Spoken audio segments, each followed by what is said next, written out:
Welcome back to Cracking the Code.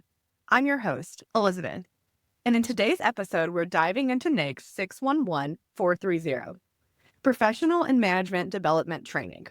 Now, in GovCon, the word training often gets a bad reputation for being synonymous with long, dry PowerPoints, you guys know.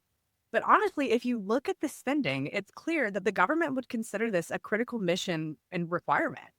We have Mon with us, and don't worry, she's going to walk us through all the data and everything that she's been looking through. And we're going to see real numbers here.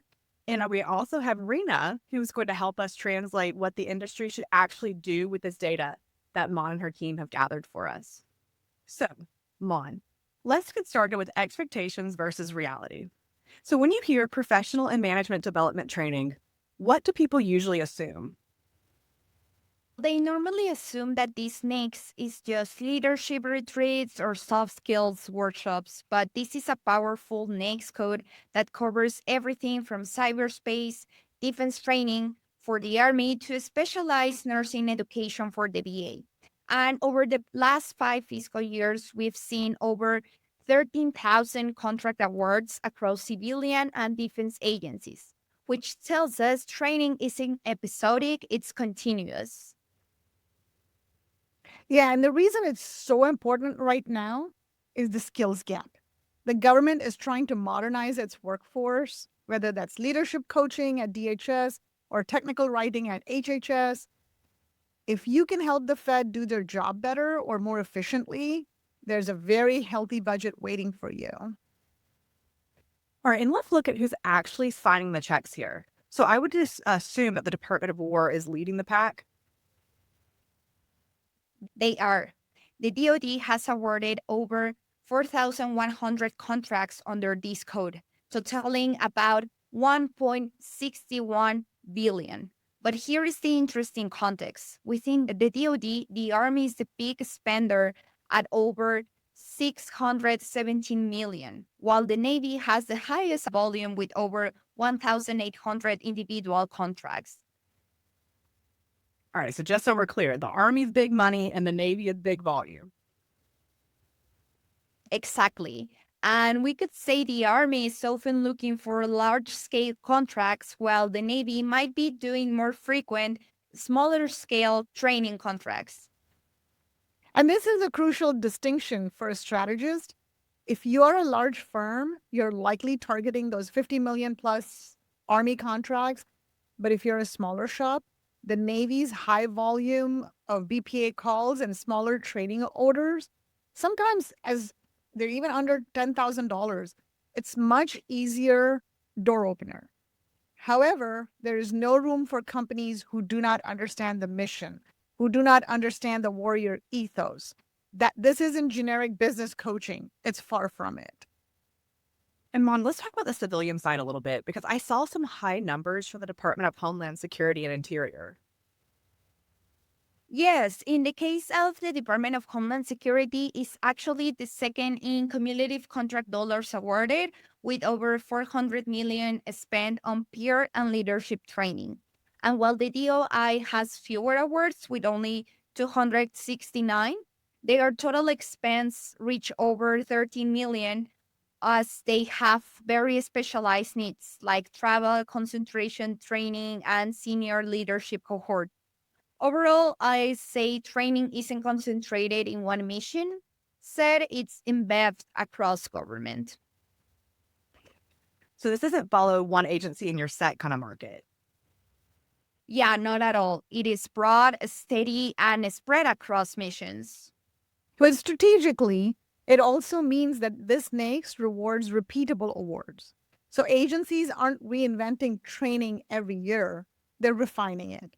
Companies that can scale programs, adopt content to agency context, and those who can deliver reliably tend to stay in the game longer. All right, ladies, I want to get specific here. Let's say that I'm the training provider. What types of training are in the highest demand? As I have mentioned before, it varies widely by agency mission. For example, at the VA, you will see a huge focus on medical and behavioral training.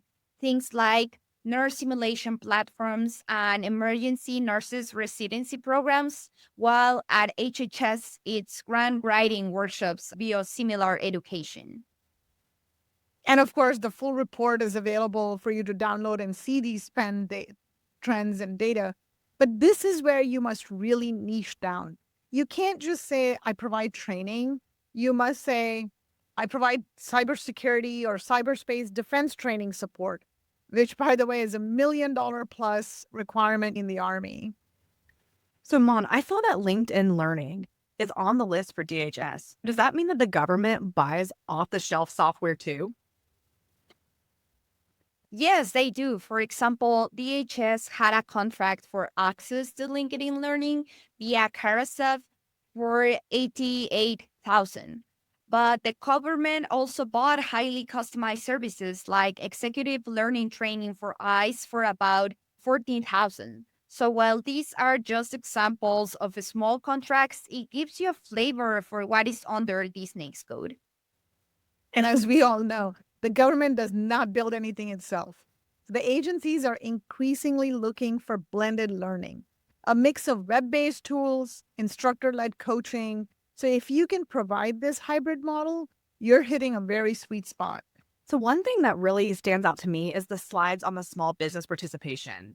So, in your opinion, is this a market where small businesses can actually compete? Actually, small businesses are doing better than the big primes in terms of contract volume under NAICS code 611430. We tracked over 8,000 contracts awarded to small businesses compared to about 5,200 for large businesses. That tells us agencies are comfortable trusting smaller firms with training delivery, especially when those firms bring subject matter expertise or specialized formats. But, and this is important, success often comes from repeat performance, not one-off wins. And strategically, this is one of the strongest NAICS for small businesses if they treat training like a core capability, not just as an add-on. The firms that win repeatedly treat curriculum design, facilitation, delivery as a serious operational function. Do we have some standouts? Sure. On the large side, you have Deloitte Consulting with over 158 million. And on the awards count, we see Management Concepts with 17 awards in the last 3 years. But if we look at the small businesses, we will see Deep Mile Networks won a massive 282 million contract with the DOI. And Sequima Federal Services and Mass Virtual are also clearing nearly 100 million each. So we see that the largest category of awards is actually in the no set aside used with over 10,000 contracts that did not fit into any specific socioeconomic set aside. This means agencies are often buying in the open market. They're looking at license-based products and other training products. However, if you do have a socioeconomic certification, use it. Service disabled veteran owned, for example, SDVOSB set asides, they grew from just 9 awards in 2021 to 47 in 2023. Man, that's a five-fold increase in just 2 years. Precisely. The government is getting more aggressive about meeting those socioeconomic goals and training. Women-owned small business set-asides are already steady with about 88 awards over the period. Now, though, under the current environment, and actually true to case even previously, the government does not really award contracts because you have a socioeconomic certificate, right? They award based on competency and the capability first, and then may choose to give preference to the set-asides. That makes sense. Thanks for that, Rena. I'm going to shift gears here a little bit. Let's talk about access. So, how are agencies actually awarding this work? When is the best time for people to be looking at these opportunities? Is this going to be the usual September scramble? We saw that most awards under NAICS code 611430 are awarded as direct awards, not through massive IDIQs. That tells us agencies value flexibility issuing training requirements as needs arise rather than bundling everything into one vehicle. We saw also a lot of contracts with dollar thresholds that clearly fall within the simplified acquisition thresholds or even micro purchases. So the purchasing for the small dollar value, higher volume is continuous.